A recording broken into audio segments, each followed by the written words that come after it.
I only went to the grocery store that late because I'd run out of coffee, and because insomnia had wrapped itself around me so tightly I couldn't stay in bed any longer. It was 11:52 p.m. when I parked under the flickering street lamp outside Silver Mart, the kind of place that stayed open 24 hours but always felt half asleep after 10 p.m. Inside, everything buzzed with a strange stillness.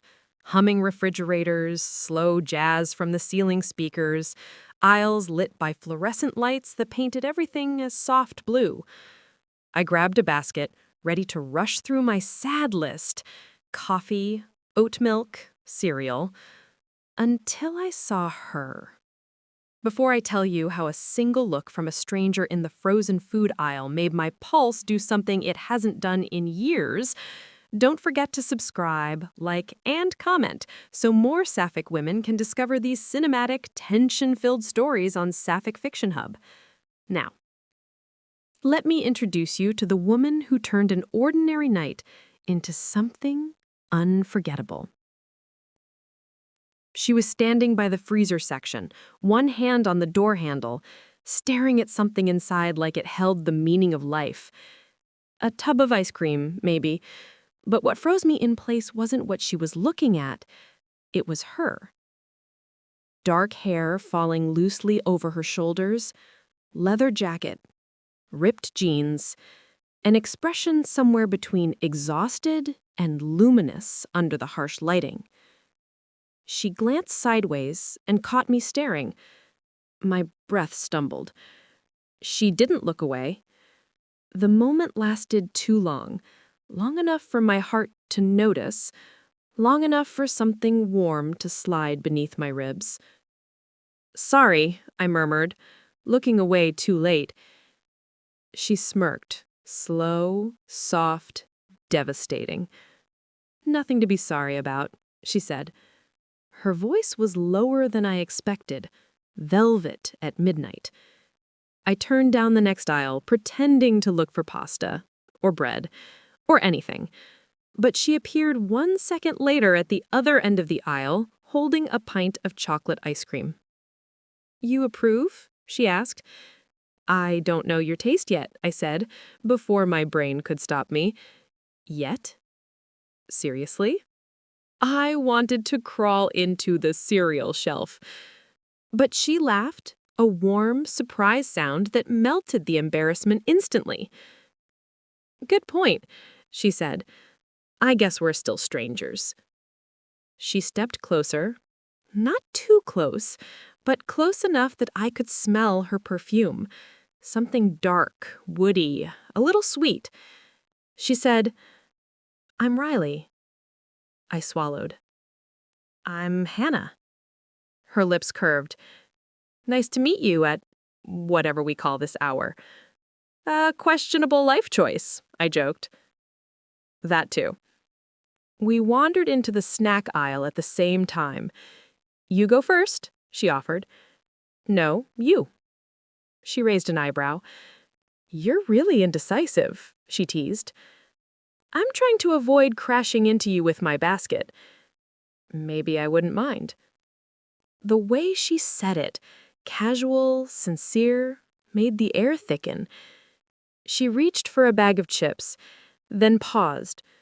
She said, "Truth or truth?" I laughed. "What?" "No lies allowed. Midnight rule." "Okay. Truth." She tilted her head. "Why are you here this late?" I exhaled. "Couldn't sleep." "Because of what?" That felt too intimate, but something about her made honesty easy. I said, "Loneliness." She looked at me, really looked at me. "I get that." I believed her instantly. "My turn?" I asked. She nodded. "Why are you here this late?" She let out a small breath. "Same reason. Couldn't sleep. Too quiet, too much space, too many thoughts." "Same. Exactly same." We both stood there, holding snacks, hearts beating at the same quiet rhythm. Someone turned the corner with a loud cart. We stepped back at the same time, straight into each other. Her hand landed on my waist to steady me. It wasn't intentional, but it wasn't fast either. My breath caught. "Sorry," she whispered, but her hand didn't move immediately. "It's okay," I murmured. The silence grew warm. We drifted toward the drinks aisle together, as if pulled by the same invisible thread. "What do you do?" she asked, picking up a sparkling water. "I'm an illustrator," I said. "Freelance." "That explains the vibe." I blinked. "What vibe?" She smiled slowly. "You look like someone who sees things deeply." Heat rose in my neck. "What about you?" I asked. She hesitated, a tiny pause. "I'm a paramedic." My eyes widened. "That's intense." She shrugged. "It comes with a lot of noise. I think that's why the silence feels so loud sometimes." That hit deeper than I expected. We ended up in the candle aisle, the quietest aisle in the store. No one shops for candles at midnight, apparently. She lifted a lavender candle, sniffed it, made a face. "Nope." I laughed. "Too flowery?" "Too fake." She handed it to me. "You try." I sniffed it. She was right. "Smells like a soap factory had a meltdown." Her laughter echoed down the aisle. "Exactly." She picked another candle, held it out to me. "Now this feels more like you." I sniffed it. Warm amber, soft vanilla, a hint of sandalwood. My pulse fluttered. "That's actually perfect," I said. She nodded. "I pay attention." The implication lingered in the air. We reached the checkout at the same time, and she gestured for me to go first. "No, go ahead," I insisted. She stepped behind me, close enough that I felt the warmth from her jacket. "Are you always this polite?" she murmured. "Only when I'm trying not to embarrass myself." "Trust me," she whispered. "You're doing fine." My stomach flipped. Outside, the parking lot was empty except for our two cars, parked several spaces apart. Cold air wrapped around us. Her breath formed small clouds. "You know," she said slowly, "most people don't talk to strangers in grocery stores. Most strangers don't talk to me." She stepped a little closer. "I'm not most strangers." I exhaled shakily. I noticed. She leaned against her car door, ice cream bag dangling from her hand. "So," she said, "is this where we say goodnight?" "Is that what you want?" I asked. Her eyes softened. "No." Silence stretched, warm, electric. "Do you shop here often?" she asked softly. "Not really." "Maybe you should." "Why?" She smiled, slow and devastating. "Because I think I'd like to run into you again." We stood in the blue glow of the street lamp, the world strangely quiet around us. Her fingers brushed mine, a feather-light touch that sent warmth racing through me. I didn't pull away. Neither did she. Her voice lowered. "Hannah." "Yes?" "I haven't felt this kind of ease with someone in a long time." My breath hitched. "Me neither."